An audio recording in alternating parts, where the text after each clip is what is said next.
Labdien! Šodien mūsu tēma ir par to, kā kļūt efektīvākiem, elastīgākiem un uzzināt par to, kas ir agile un kā to piemērot publiskajā pārvaldē.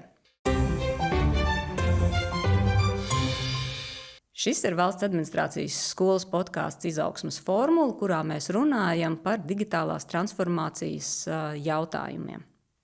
Es esmu Ines Brokāne-Zarāne, un mans uzdevums Valsts administrācijas skolā ir nodrošināt attīstības iespējas publiskās pārvaldes darbiniekiem, lai viņi varētu attīstīt savas profesionālās prasmes. Bieži vien mēs dzirdam, ka pārmaiņas iestādē notiek lēni, ka darbinieki ir pārslogoti un projekti bieži vien kavējas. Tāpēc mūsu sarunas mērķis šodien ir uzzināt, ko darīt citādāk, kā strādāt gudrāk, nevis vairāk. Tieši tāpēc man ir liels prieks, ka šodien uz podkāstu pie manis ir atnācis cilvēks, kurš ir gan Valsts administrācijas skolas pasniedzējs, un viņš māca tieši par agile publiskās pārvaldes darbiniekus, bet viņam ir 20 gadu, vairāk laikam kā 20 gadu pieredze. Es vairs neskaitu. IT jomā, un tātad viņš ir cilvēks, kas spēj un zina, kā tās idejas, kuras ir uzliktas uz papīra, pārvērst darbos un strādāt arī efektīvāk. Un viņš ir neviens cits kā Uldis Karlovskis. Sveiki, Uldi! Sveiki! Labdien! Labrīt! Jā, un mēs jau ar tevi nedaudz pirms podkāsta ieskicējām, bet droši vien arī sāksim ar to. Iespējams, ka podkāsts, kas klausās, arī kāds uzdod jautājumu, kā tu pateiktu cilvēkam, kurš pirmo reizi dzird šo vārdu salikumu agile, kas tas ir? Varbūt ne tādos ļoti nopietnos, tādos terminoloģiskos, bet tā praktiski izskaidrot. Un varbūt kā to tulkot latviski? Tas ir viss sarežģītākais jautājums, droši vien, jo to pārprot. Un man arī uzreiz gribās atbildēt 3 līmeņos. Bet, ja tā ļoti vienkārši un pragmatiski, tad varbūt tā ir spēja adaptēties tam, kas notiek ikdienā, darba vidē, un vienlaicīgi turēties pie sava plāna. Pie kaut kādiem lielajiem mērķiem, uz ko mēs ejam. Bet reizē būt adaptīvam, pielāgoties, fleksiblam, ņemt pretī to, ko vajag. Un tā ir tā ikdienas lielākā problēma, ka visu laiku kaut kas notiek, daudz darba, daudz vajadzību, un tad tas lielais mērķis kaut kur aizplūst, un tad šim te agile, pēc šīm te metodēm būtu jāspēj, tām būtu jāpalīdz turēties pie lielā mērķa un reizē izdarīt arī mazās lietas. Tā. Es varu uzreiz ieskicēt nedaudz to savu pieredzi. Mēs arī komandā esam ceļā uz to, lai būtu agile komanda. Un tur droši vien arī es saskaros ar izaicinājumiem, ka bieži vien, ja mēs šo uztveram kā metodi, bet nevis kā to domāšanas pieeju, ka mēs tagad domāsim citādāk, mums nebūs un mēs neturēsimies tik strikti pie kaut kādiem noteiktiem tādiem uzstādījumiem un būsim tā kā elastīgāki. Ir diezgan grūti ieviest šo te agile. Kāda varbūt ir tava pieredze arī varbūt strādājot ar publiskās pārvaldes darbiniekiem, apmācot, kur ir tie lielākie varbūt izaicinājumi, tad, kad saskarās ar to pieeju, kā būt elastīgiem? Varbūt tu vari ieskicēt, kāda izskatās agile komandas, nedēļas griezums vai 2 nedēļu griezums? Labi. Vienā brīdī gandrīz gribēju tevi pārtraukt, vienkārši galvā domāju līdzi. Viens ir agile metode vai metodes, un kas tas vispār ir. Tas būtu mazliet jāatšķetina, par ko mēs vispār runājam. Bet tad, ko es teicu, ka man pilnīgi gribējās pārtraukt, pašā agile pamatos jau ir komanda. Un tad tu pati pabeidzi ar, kā agile komandai izskatās varbūt šī nedēļa vai 2. Un tā tad droši vien, ka jāsāk ir no vispār domāšanas veida kā tāda, šī agile domāšana. Ko tas nozīmē? Kas tas vispār ir?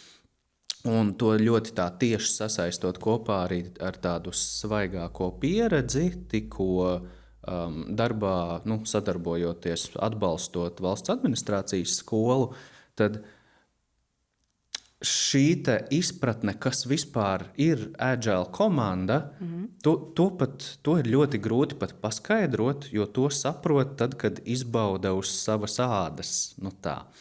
Uz papīra fundamentāli tas skan apmēram pēc mēs esam vienoti, mēs kopā ejam uz mērķi, mēs viens otru atbalstam, mēs esam iekļaujoši, uztveroši, sakārtoti, brīvi, patiesi. Tā ir agile komanda. Brīnišķīgi, vai ne? Viss taču saprot. Tas, ko gribētu. Jā, viss taču saprot, kas tas ir. Tas taču ir tik vienkārši reizē. Un tad dzīvē, kad sāk iedziļināties, kādas reāli ir tās komandas dinamikas, kuras pašas šīs komandas sev varbūt sauc par mēs taču te visi visu varam izrunāt. Un tad, kad sāk ar šīm komandām runāt, tad ļoti labi var redzēt, kurš kaut ko labāk noklusēs, kurš cenšas strādāt vairāk uz saviem mērķiem, nevis uz komandas mērķiem. Visādi šādas lietas sāk izkristalizēties. Un tad arī manā darbā, kas ir tā teikt, tie nepopulārie gājieni, ka es mēdzu, piemēram, komandas sarunas vidū apturēt un prasīt, pagaidiet, kas tas tikko bija. Kur ir saruna, kur ir tā patiesība? Tas izsit visus no sliedēm, bet tas pats pamats ir komanda. Ja komandas nav, tad atvainojiet, visas pārējās idejas par ko agile mums dos, vienkārši nestrādā. Un tad arī vai mums vajag 1 nedēļas sprintus, 2 nedēļas sprintus, vai mēs tās saucam par iterācijām, tam visam principā pazūd jēga, ja komandas nav. Tā pašā laikā komandu vienā dienā neuzbūvēs. Komandu var uzbūvēt tikai caur pieredzi. Tāpēc mēs darām to visu kopā. Un šobrīd, piemēram, valsts administrācijas skolai šis ceļojums ir prasījis jau vidēji 6 mēnešus. Un ir gājis visādi kā pa kalniem. Un visi šobrīd, kas ir komandā, manuprāt, pēc tās informācijas, kas ir man, atzīst, ka tikai mēnešus vēlāk viņi reāli sāk saprast, ko tā agile komanda nozīmē. Tā kā fluffy. Es atceros kādu senu prezentāciju, tas bija Atlassiana prezentētājs, viņš runāja par kultūru, viņš uzlika uz ekrāna tādu milzīgu baltu spalvainu kaķi. Viņš teica, ka kultūra ir tā kā šis kaķis. Vienkārši tur ir ļoti daudz spalvu, un ja mēs to iemestu zem dušas, tur pāri paliktu kaut kas tāds, bet tajā pašā laikā tām spalvām ir milzīga nozīme. Mēs nezinām, kas tur ir iekšā. Un tāda ir tā kultūra, tāda ir komandas dinamika. Tā tēma ir tāda ļoti fluffy. Jā, bet es gribu atgriezīsimies noteikti pie tās komandas. Vai tu vari izstāstīt vienkārši? Tā, ja nezinu, man arī bija tie sprinti, laikam tāds lielākais. Tātad es plānoju savu darbu, nedēļu sprintu. Vienkārši pastāst par tiem, ko nozīmē skatīties uz savu projektu vadību caur sprintiem. Kā lai nenomudžinās no tēmas? Ir viena svarīga akadēmiska lieta, nezinu, vai tas ir labs vārds, akadēmiska, par nosaukumiem, par taksonomiju. Tātad, kas vispār ir agile? Agile ir filozofija, domāšanas veids, vēlme, UTT. Ja mēs sākam runāt par sprintiem, tad mums ir uzreiz jāprasa, kura metode tā ir vai kura metodoloģija tā ir. Un agile pati pa sevi nav metode. Agile ir vairāk tā kā metožu kopa. Tā. Un tad ir pat mazās agile metodes un priekš lielajiem projektiem lielās agile metodes. Tā vēl sadalās. Tā. Un tad, kad mēs runājam par sprintiem, tad mēs pavisam noteikti, nezinot pat, runājam visticamāk par Scrum metodi. Tā. Un Scrum nav vienīgā metode. Ir arī citas, un tajās citās tādu sprintu nav. Tā kā tas ir būtiski. Tātad, ja mēs runājam par Scrum, kur Scrum kā tāds ir, ja pareizi atceros, 12 lapušu dokuments. Tātad tikai 12 lapus ir aprakstīta visa šī maģiskā metode. Uzrakstīta ap gadiem, 2000. Gadu pašos sākumos, kaut kur tur ir Scrum book uzrakstīts. Es ceru, ka es te nerunāju drusku muļķības, varbūt pāris gadus vēlāk. Pēdējais tāds atjauninājums bija dažus gadus atpakaļ. Tāds kaut kas pielikts klāt vai noņemts no IT nozarē radīts, ja? Pašos pirmsākumos jā, noteikti. Un vēlāk ar motivāciju, ka hei, šis taču der visiem, tad šis te Scrum book ir motivācija bijusi to rakstīt tā, lai tas principā der visu. Tā ir metode, nevis tas ir IT projektu vadības metode. Tā ir vispārīga metode. Lūk, šai metodē viena no lietām, kas būtu rakstīta šādā Scrum bookā, ir, ka iterācijas jeb sprinta garums ir 1 līdz 4 nedēļas. 1 un 4 īstenībā ir milzīga atšķirība. 4 ir 4 reizes lielāks par 1. Tas nav 100 līdz 110. Tur ir 4 reizes atšķirība. Šajā Scrum bookā nebūs paskaidrots, kur izvēlēties. Tā ir tas pirmais lielais izaicinājums. Cik garš sprintus mums vajag? Parasti, kad nezinu atbildi uz šo jautājumu, tad ir kaut kāds tāds nerakstītais likums sākt ar 2 nedēļu sprintiem. Es personīgi neatbalstu. Tīri tāpēc, ka mēs cilvēki, parastie darba cilvēki, dzīvojam pa nedēļām savu dzīvi. Un ja mums uzstiep kaut kādu pēkšņi 2 nedēļu iterāciju, tas drusku lauž mūsu tādu dabīgo ritmu. Dabīgajam ritmam ir milzīga nozīme. Par to arī ir šis skrams, ka mums ir jābūt kaut kādam dabīgam ritmam, kad mēs kaut ko darām atkal un atkal, lai tā kļūtu par rutīnu. Rutīna ir laba, rutīna ir drošība. Tāpēc šie 2 nedēļu sprinti es parasti visos savos, kas pārsvarā ir IT projekti, es parasti tiešām cenšos iet ar 1 nedēļas sprintiem. Situācija var būt dažāda. Piemēram, ka ir reāli liels darbs jādara, kas ir jau ļoti labi pirmajās dienās fāzēs aprakstīts, kas ir jādara. Ļoti detalizēts plāns, pieņemsim. Un tad, kad ir šī lielā skaidrība pašā sākumā, un es runāju par gadu ilgu projektu, vai pāris gadi. Tātad tas ir liels. Sākumā jau zināms, kas būs jādara. Tādos gadījumos tiešām garākiem sprintiem ir jēga. Jo cilvēks zina, kas būs jādara, jo pārmaiņu būs maz kopumā. Tātad viņi iet, seko plānam, strādā. Tādās situācijās tiešām mēnesi gari sprinti arī pat var būt jēdzīgi. Kāpēc es spiežu uz nedēļu gariem, vai vismaz tuvoties nedēļai? Labi, 1,5 nedēļu lūdzu netaisam. Parasti mēģina 1, 2, 3, nav baigi dzirdēts. 1, 2, 4 laikam ir tāds tipiskais. Kur es paliku? Kāpēc tiekties uz 1 nedēļas sprintiem? Jo pat tad, kad ir uzrakstīts lielais plāns, mēs darīsim to un to. Mana darba vide, piemēram, ir mazāk konsultācijas, vairāk, ir valsts iepirkums, mans uzņēmums ir uzvarējis tajā, kā IT pakalpojums sniedzējs. Tur pašā sākumā ir skaidrs darba uzdevums, kas būs jādara uz papīra. Tur 50 punkti, kas būs jādara, viss skaidrs. Bet tā realitāte ir tāda, ka ķeroties pie šī darba uzdevuma, tomēr katram uzdevumam ir sava saruna, sava detaļa. Kaut kas var pamainīties reāli pasaulē, kaut kas var pamainīties tehnoloģijā. Viss plūst un mainās. Ir īpaši tagad mākslīgā intelekta laikmetā. Vispār tehnoloģija mainās gandrīz katru dienu.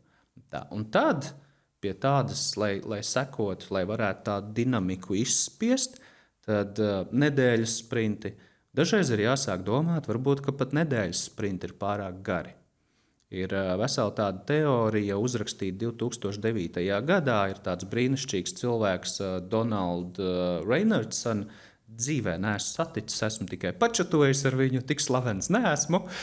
Bet viņš jau 2009. gadā uzraksta grāmatu par, latviski tā būtu plūsma, par flow. Un tur viss tā pamata ideoloģija ir tāda, ka vispār nevajag strādāt iterācijās, vajag strādāt tagad un šeit un tagad. Tā, principā. To, kas nāk iekšā, tu tā kā dari, ja? Tāda tā doma. Jā, bet daudz dziļāk, ka, lai netiek pazaudēts šis mērķis, lai visi izaicinājumi tiek nokopti uzreiz, un lai tiek turēts minimāls šis inventorijas, work in progress, ka tas nedrīkst būt 30 lietu uzdevumu saraksts, pie kā mēs tādā strādājam, ka tas ir jātur maziņš. Un pārējais viss ir nākotnes darbi, kas tiek prioritizēti. Tad arī var strādāt. Bet vai šis nav lielākais klupšanas akmens? Tad, kad ir jāievieš, piemēram, mēs runājam par nedēļu, tad tas izskatītos tā, mēs esam komanda un mēs zinām, kas ir mūsu šīs nedēļas lielie uzdevumi, prioritātes, un principā mēs vairāk neko klāt neņemam. Ja? Ja melns, balts, kas ir skrams, tad jā. Tur ir bet, protams, uzreiz. Jā, un tad tomēr ir kaut kādas iniciatīvas, kas pat, nezinu, pirmdien ir skaidrs, ka mēs tā virzamies, trešdien ir skaidrs, ka šis vairs nevirzīsies.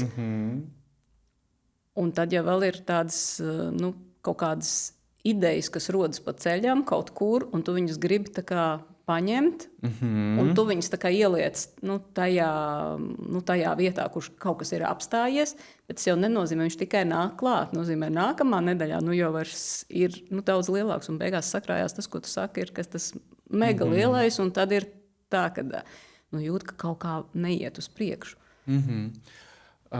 Es komentēšu uz to pašu, bet būs pilnīgi citi vārdi. Jā. Vienkārši dzīvot šodienā un dzīvot reaktīvi, tā biznesa pasaulē nedrīkst. Tā ir jādzīvo, jāstrādā proaktīvi. Un arī šī, piemēram, flow metode, principā saka, lūk, ar tām iterācijām ir problēmas, jo tad cilvēki sāk domāt tikai par to nedēļu, un atkal ir slikti. Viņi klaps uz acīm, ausīm, kā tur saka, un viņi domā tikai par to nedēļu. Kādam citam tomēr ir jābūt kaut kur, vai tas ir komandas vadītājs, projekta vadītājs, plāna vadītājs. Kādam vienalga visu laiku ir jāmonitorē, kur mēs esam, vai mēs sekojam lielajam plānam, un kopā ar komandu uz to jāturpina fokusēties. Tā kā plāns joprojām ir, fokus ir, nozīme ir, ka jo ātrāk mēs adaptējamies pret kaut kādiem jaunajiem izaicinājumiem, jo tad ātrāk mēs atgriežamies pie sarunas par lielo plānu. Apmēram tā. Lūk, šī tava definīcija, principā kāds ir Scrum ideja, ja mēs tieši par Scrum, ka principā komandas plāns ir nelokāms. Sprinta plāns ir nelokāms. Uz to fokusējas visa šī Scrum metode. Un dzīvē, kā tu tikko aprakstīji, trešdienā vajag pēkšņi kaut ko citu tomēr, un tajā brīdī, vai precīzāk tādā vidē, Scrums sabrūk mazliet, jo ir šī mainīgā vide. Tātad viens, kā to kaut cik mitigēt, ir īsāki sprinti.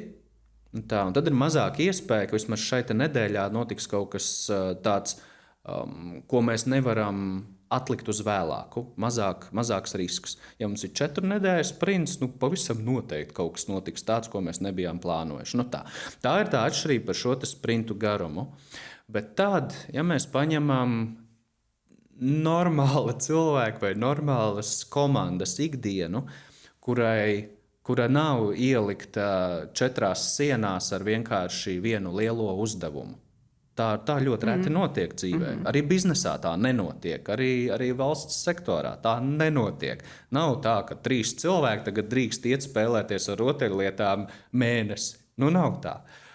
Un, jo tālāk no tādas kristalizēta izstrādes darba, jo tālāk no tā, jo grūtāk ir strādāt ar Scrum. Citiem vārdiem, tā tad ir jāveido tāds process, tāda sava metode, kas atļauj strādāt ar regulārām pārmaiņām. Tās pārmaiņas pat var būt rutīniskas. Katru otro nedēļu mums pēkšņi kaut kas nokrīt no gaisa.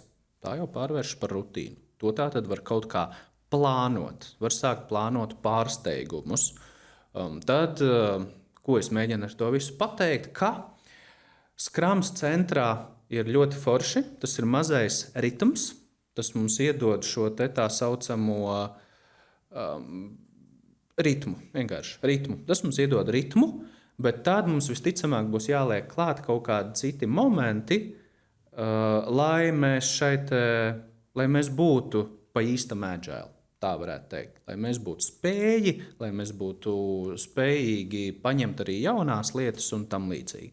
Un tad dienas beigās tas triks, ko iepriekš tu kaut ko ieskicēji arī par savu komandu, tas triks dienas beigās ir darīt nevis 100%, mēs tagad darām Scrum, bet izdalīt to uz konkrētiem uzdevumiem un principā tādu kā procentuālo kapacitāti komandai.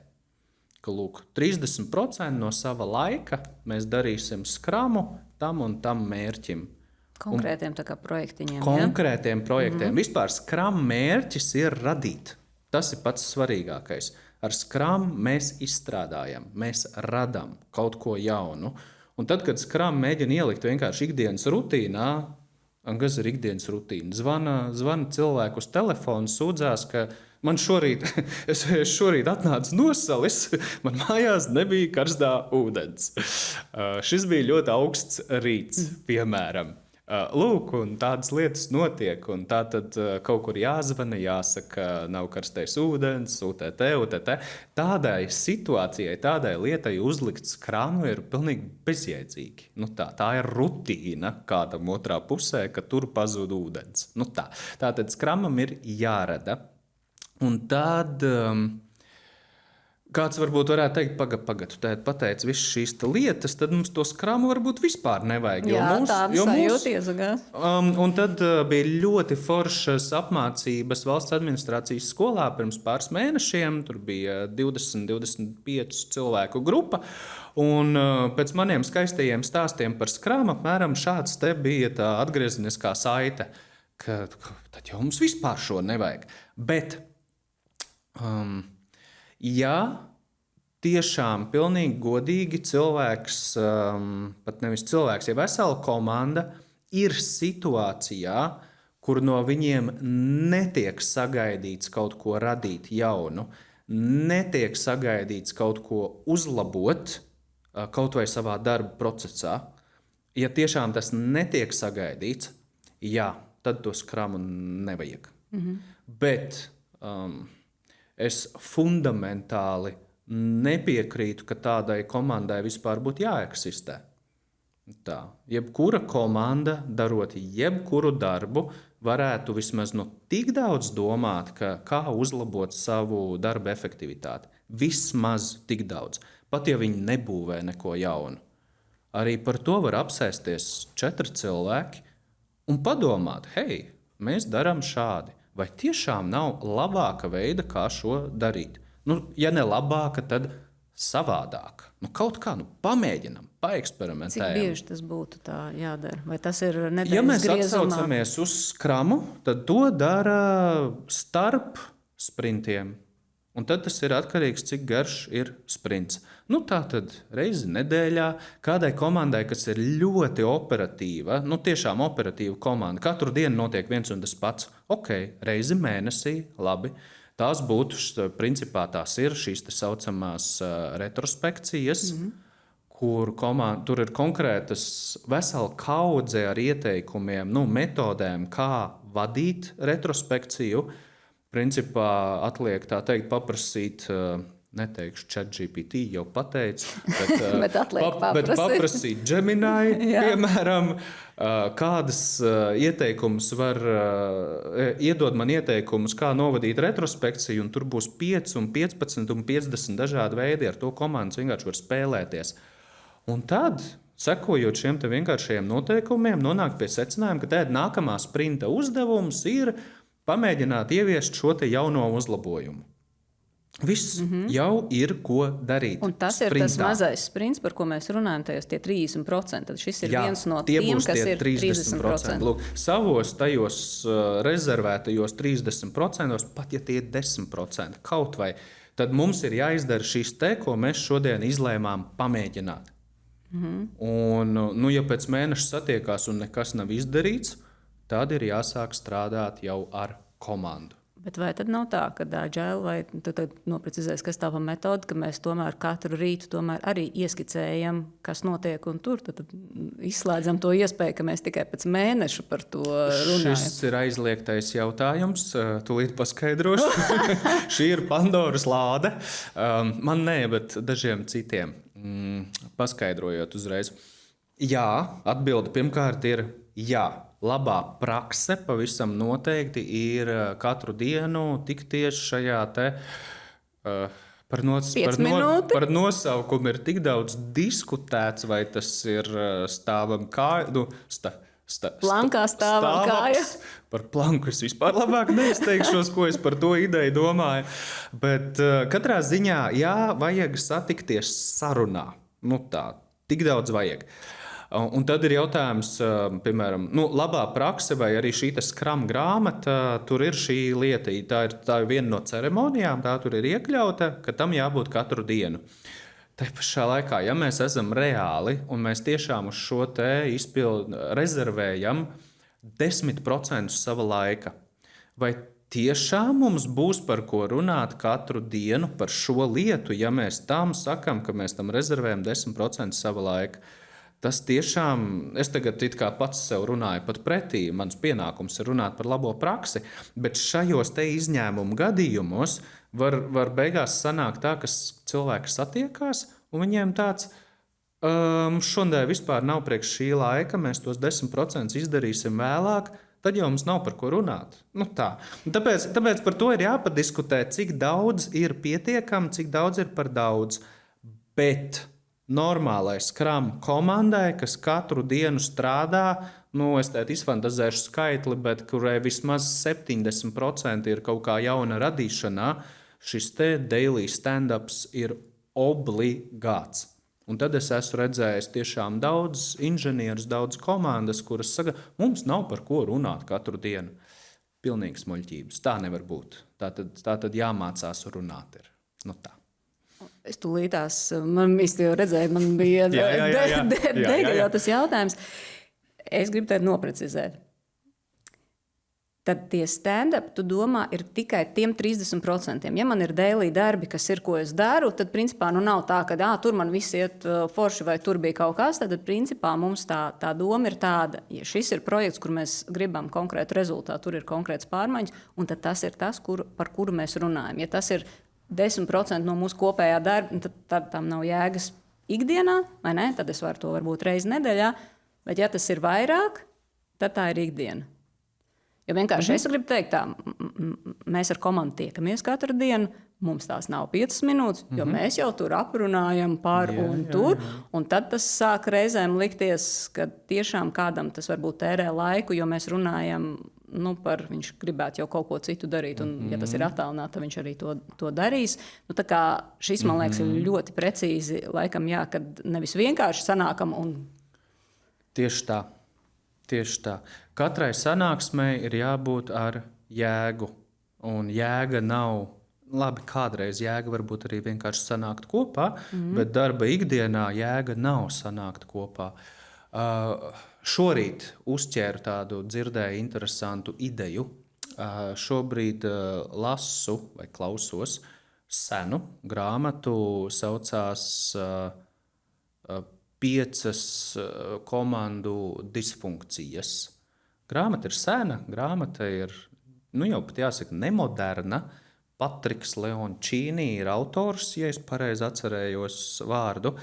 Bet šorīt dzirdēju tur frāzi tādu, kas man tā aizķēra, ka, ja sanāksmē,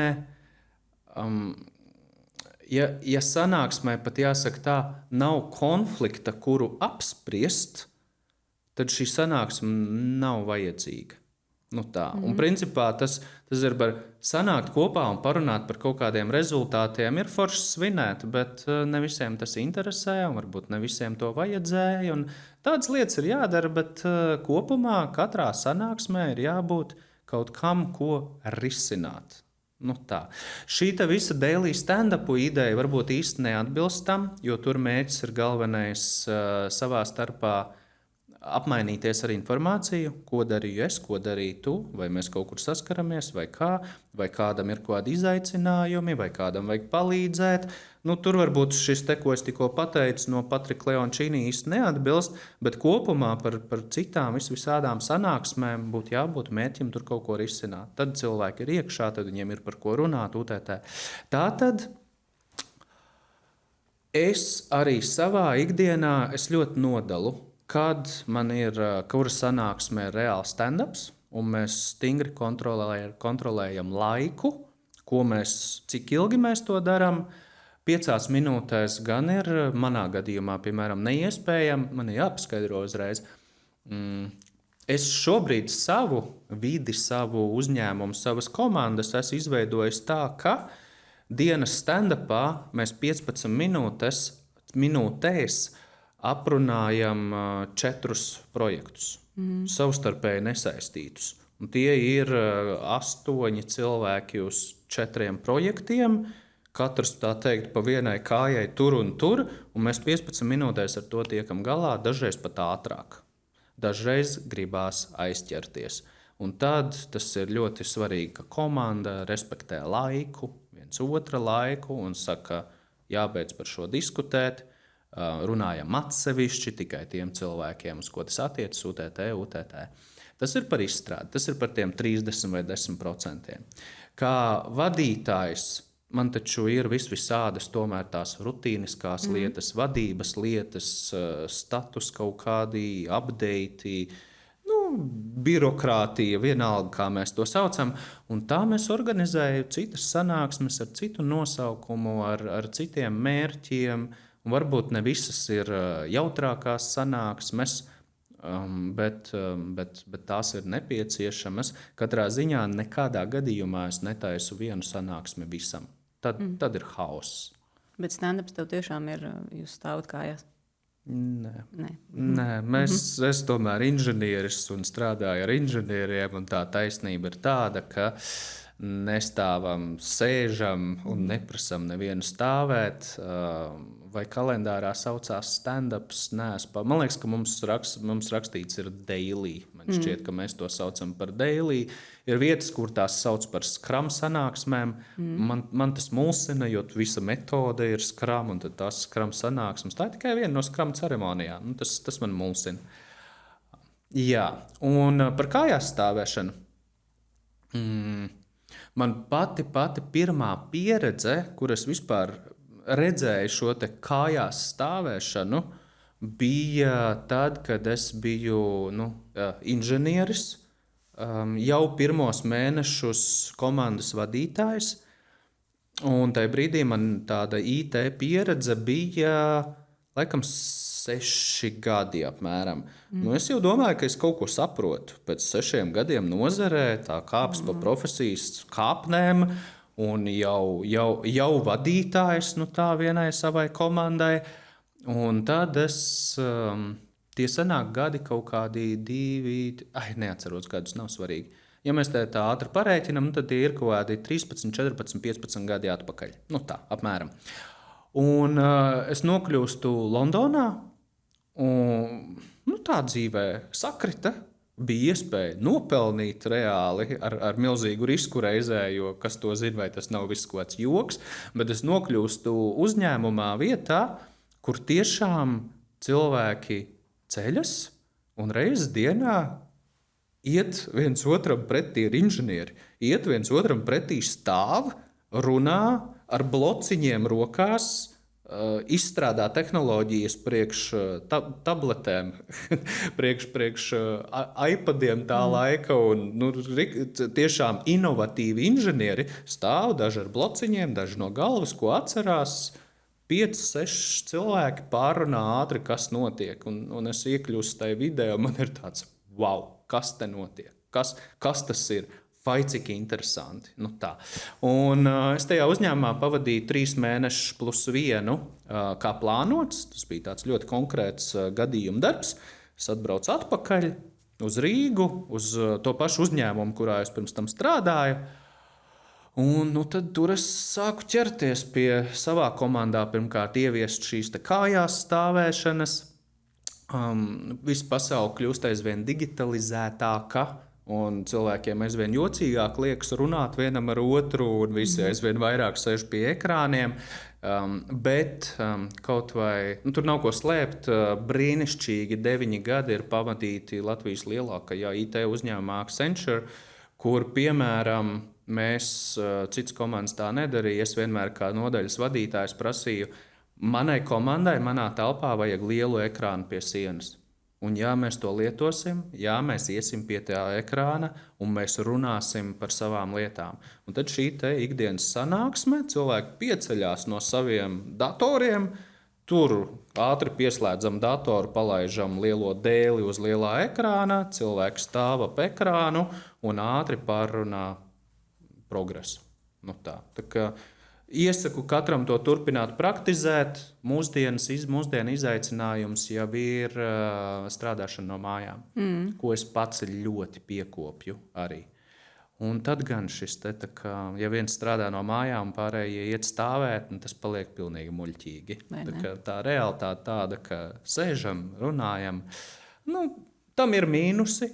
Protams, tam ir mīnus. Sēžot, gribās aizpļāpāties, tā kā es šobrīd, vai ne? Un tad var kaut ko papildus pateikt, nekas jau, dibens jau nesāp. Stāvot kājās, cilvēkiem ir drusku cita enerģija un tā motivācija, cik ilgi tad būs jāstāv, un tā, tas palīdz. Bet es gribu tev atvilkt atpakaļ pie tās komandas. Tas, kas man pašai rada vienmēr to jautājumu, mēs esam komanda, vai ne? Mēs strādājam pie tā viena projekta, bet, lai to projektiņu, vienalga lielāku, mazāku projektu vai projektiem, lai mēs viņu virzītu uz priekšu, tur ir cilvēki, kas dzīvo ārpus komandām. Un viņi nav ne tajās sanāksmēs, un mēs ar viņiem, mēs it kā esam vienojušies, ka tur būs kāda atgriezeniskā saite tajā nedēļā vai tajā. Kāda ir tā pieredze, vai arī kaut vai šajās pašās, piemēram, ja mums ir tiešām, labi, es neteikšu skrama sanāksme dailies vai jebkas tāds, un mēs zinām, ka mēs runāsim par to konkrēto projektu, vai arī ir tā pieredze, ka varbūt tajā brīdī pieaicina arī tos cilvēkus, kas ir tieši saistīti pie tā projekta, bet viņi nav vienas komandas dalībnieki. Kā tad ir? Neiesaku. Tas iet atpakaļ pie tā, ka katrai sanāksmei ir jābūt ar savu nozīmi, ar savu struktūru, un vajadzētu cilvēkiem atstāt vismaz pāris lietas, uz ko viņi var, kur viņi var atrast tādu drošības sajūtu, ka tur vienmēr viss ir šādi, ka tur nebūs pārsteigumu. Un šie dailies ir viena no tādām sanāksmēm, kur ir tikai komanda, neviens cits. Tur ir šis Scrum vadītājs, bija latviski iztulkots ko savādāk, bet šis Scrum Masters. Un tad ir atkarīgs no komandas uz komandu, vai šajās sanāksmēs ir šis product owner, kurš ir tas lielās vīzijas nesējs. Pēc Scrum grāmatas, cik es atceros, tad product owner netiek gaidīts šajās daily sanāksmēs, jo daily sanāksmes mērķis ir privātā, drošā vidē izrunāt progresu, un beigās ir jautājums, vai kādam ir kādi izaicinājumi, kādas aizķeršanās, kādi ir Scrum valodā angliski tāds skaists vārds impediments. Un tad, vai kādam ir kādi impediments.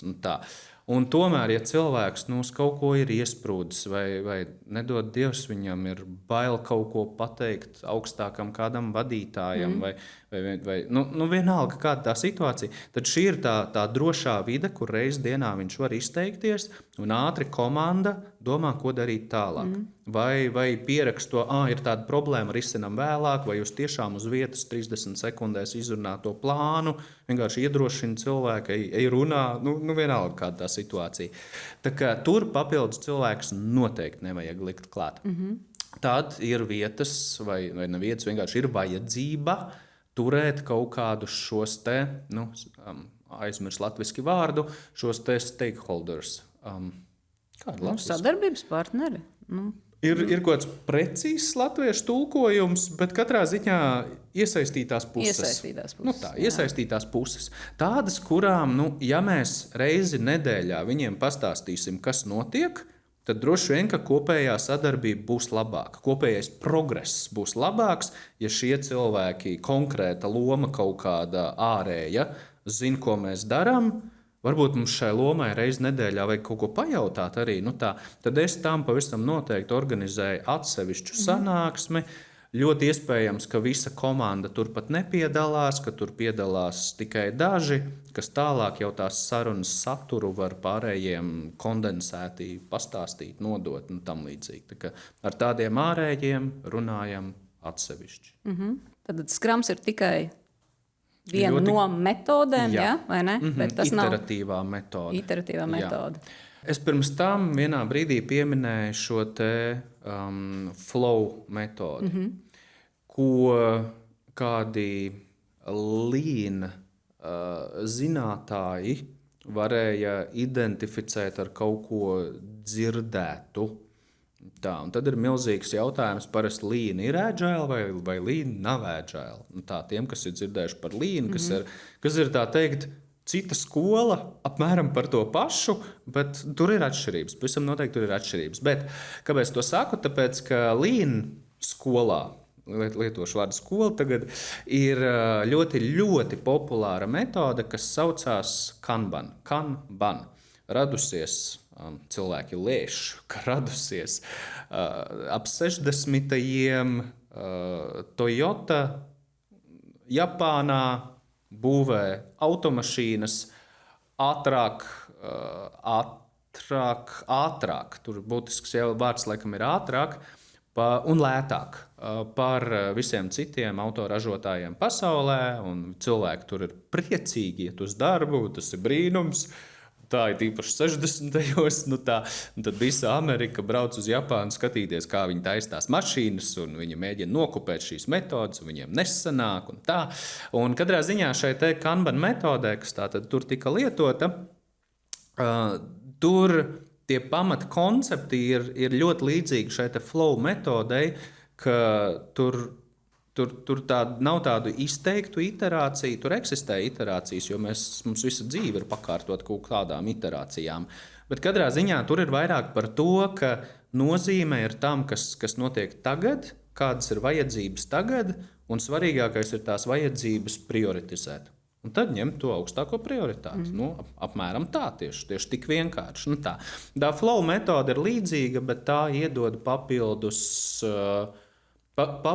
idejas veidus, kā tomēr nepazaudēt lielo mērķi, kā iet uz tomēr izstrādi, jo Kanban ir ļoti piemērots operācijām. Šim te zvanu centram, procesiem. Jā. Tāpēc arī tādu lean parasti ievieš lielās organizācijas, kas grib kļūt efektīvākas un lētākas, kas grib optimizēties. Tas īstenībā ir ļoti slikts vārds optimizēt, cik es esmu sapratis savā dzīvē. Tas nozīmē nogriezt budžetu, optimizēt. Kad Scrum ir vairāk par tērēšanu un kā naudu izmantot gudrāk, bet naudu vajag. Un tā tad viena no citām ļoti populārām metodēm, ko tomēr liek zem agile skolas, kaut arī tā nāk no lean skolas, bet zem agile to min, ir Kanban, kur tā tad viss fokus ir uz, kas mums ir jādara, nevis ko mēs gribam nākotnē sasniegt. Nu, tā, tas ir cits fokus tomēr. Kopumā tās divas reāli ir populārākās un arī lietotākās metodes, jo principā ar tām pietiek līdz kaut kādam komandas izmēram. Un tad, kad ir milzīgs projekts uz Latvijas standartiem, 50 cilvēku projekts, tas jau ir liels. Nu, tā. Un, ja vienkārši 50 cilvēkiem saka, tagad strādājam pēc skrama, tas pat ar grāmatu neiet kopā. Tas nav izdarāms. Rodas jautājumi, kā mums to darīt. Nu, tā. Un tad gadus atpakaļ atbildes nebija. Katrs darīja, kā mācēja. Parādījās visādi jauni koncepti, Scrum of Scrums, Skilled Scrum un varbūt tāds sajauc drusku nosaukumu. Bet katrā ziņā caur visiem dažādiem šiem te konceptiem, ko tad darīt pie lieliem projektiem vai lielākās organizācijās, radās šī SAFe metodoloģija, kas ir Scaled Agile Framework for Enterprises. Un tad paskaidrošu. Tā ir milzīga grāmata. Es esmu certificēts agilist, SAFe agilist. Tātad viņiem ir pat sava certifikācija programma. Protams, ka tā ir organizācija, kādam nauda ir jāpelna, bet katrā ziņā šī SAFe metode ir atvērta. Katrs var iet par to palasīt, katrs drīkst to lietot. Nevienam nav jāmaksā par to, ka es lietoju šo SAFe metodi. Nu, tā. Un tad šeit metodē iekšā principā ir paskaidrots, kā lielā projektā organizēt gan Scrumu, gan Kanbanu, atkarībā no vajadzības, kā varbūt ne gluži organizēt, bet kopumā ieteikumi, ko darīt ar finansēm, kā pārvaldīt šo portfolio, kā vairāku produktu izstrādi vadīt, ko darīt ar operācijām. Tā ir metode, kas apvieno visu, ko vajag. Protams, ka tur fokus ir uz IT, jo no IT tas sākumā nāca. Tā pašā laikā ļoti daudz ko no tā var izmantot arī ne IT vajadzībām. Nu, tā. Citas metodas vienkārši ir novecojušas. Ir DDSM, ir RUP, ir XP, ir diskutabli, bet ir vēl citi vārdi, par kuriem mūsdienās vienkārši vairs nerunā. Nu, tā. Bet tagad pavisam praktiski. Iedomājamies, ka klausītājs pirmo reizi ar šo dzirdējis, ko tu iesāktu, kas būtu tas pirmais solis, un tiem, kas saka, ok, ir interesanti, nezinu, grāmata, kāds YouTube kanāls, kas ir tas, ko tu ieteiktu, ar ko sākt, lai bišķiņ vairāk saprastu. Protams, var nākt pie mums uz mācībām par agile. Tas vienmēr ir svarīgi un ir opcija. Bet, ja gribās pašam, ko tu ieteiktu? Kas mani pat pārsteidza dažus mēnešus atpakaļ, man šķita, ka es nezinu labu agile grāmatu. Un tad es pajautāju pāris domu biedriem, kur ir arī eksperti laukā, un viņi apstiprināja, ka tādas vienas tās zelta grāmatas par agile neeksistē. Nu, tā. Ir šis un tas. Vismaz šo un to. Protams, ka uzreiz gribās jautāt, un kāda tā situācija, un ko tad tur vajag. Es esmu konsultants pēc savas būtības tādā ziņā. Nu, tā. Man vispirms jāsaprot, kas ir tavi izaicinājumi, tad es sapratīšu, ko ieteikt. Bet tad drīzāk man ir jāmin, ka es tomēr esmu inženieris, un agile tēma ir kopumā mūsdienās absolūti nav par IT. Agile ir jebkurai komandai, lai varētu veidot kaut ko jaunu, uzlabot UTT. Atgriežos pie tās inženierijas.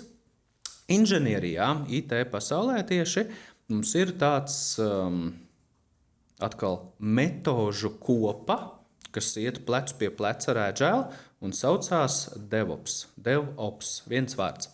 Latviski iztulkots kā izdarbe vai izstrāddarbināšana. Piedalījos tulkošanā pirms gadiem. Un tur daudz gadus atpakaļ, nu jau gandrīz 10, ja ne vairāk, ir uzrakstīta tāda grāmata ar nosaukumu Fēniksa projekts. Phoenix Project. Autors Ir arī latviski? Man liekas, ka nav. Man liekas, ka nav. Autors Gene Kim, kurš ir novelists un ļoti daudz saprot par pārdošanu, par mārketingu. Viņš to grāmatu ir uzrakstījis tiešām tā teikt, ka katram, kuram mazliet interesē, kā lietas notiek pasaulē, tā grāmata būs interesanta. Es to apsolu. Un tad pat nav jābūt IT cilvēkam. Un lasot šo grāmatu, kas ir stāsts par cilvēku, viņš iekļūst jaunā darba lomā, tagad viņam ir jāizceļ problēma. Nu tā visa komanda, vesela nodaļa, vesels uzņēmums, viņam ir jāizceļ no problēmas. Tad kā viņam tur iet, ko viņš tur dara UTT, un tad tur cauri, protams, kas strāvo visi agile principi arī. Jo kādā mērā varētu teikt, ka šis DevOps balstās uz agile. Nu tā būtu viena no tādām man arī ļoti mīļām grāmatām, ko lasīt. Ja IT sabiedēja, tad tā teikt, ar agile nav nekāda sakara, bet vēl senākā pagātnē, kādos 80. ir uzrakstīta grāmata The Goal. Un tā ir ļoti līdzīgs koncepts par laikam autoražošanu. Un tur arī šī agile jēga par iterācijām, par darba apjoma kontrolēšanu. UTT tas viss ir tajā grāmatā, tas ir vispār bestsellers biznesa cilvēkiem. Pirms 2000 gadiem visi lasīja to grāmatu. Brīnišķīga grāmata, iesaku vēl šobrīd. Ulda, milzīgs paldies par šo sarunu. Man liekas, arī tiem, kas nekad nav izbaudījuši, es ceru, ka ir tā ierosme pamēģināt strādāt citādāk. Pamēģināt tās stāvsanāksmes, pamēģināt arī to, kā konkrēti vienoties par projektiem, nelikt visu vienā katlā, dalīt un būt elastīgiem. Paldies, varbūt tās tev ir kāds novēlējums. Iet pēc mērķiem. Kāds teiktu, mērķiem vienmēr ir jābūt augstākiem nekā pats tic. Es teiktu, vispirms sākam ar mērķi, tad sadalām mērķi pa posmiem, un tad iteratīvi strādājam pie šiem posmiem, un nav jābūt katrai dienai rožainai. Kamēr strādājam iteratīvi pie šiem posmiem, būs arī rezultāts. Atliek darīt.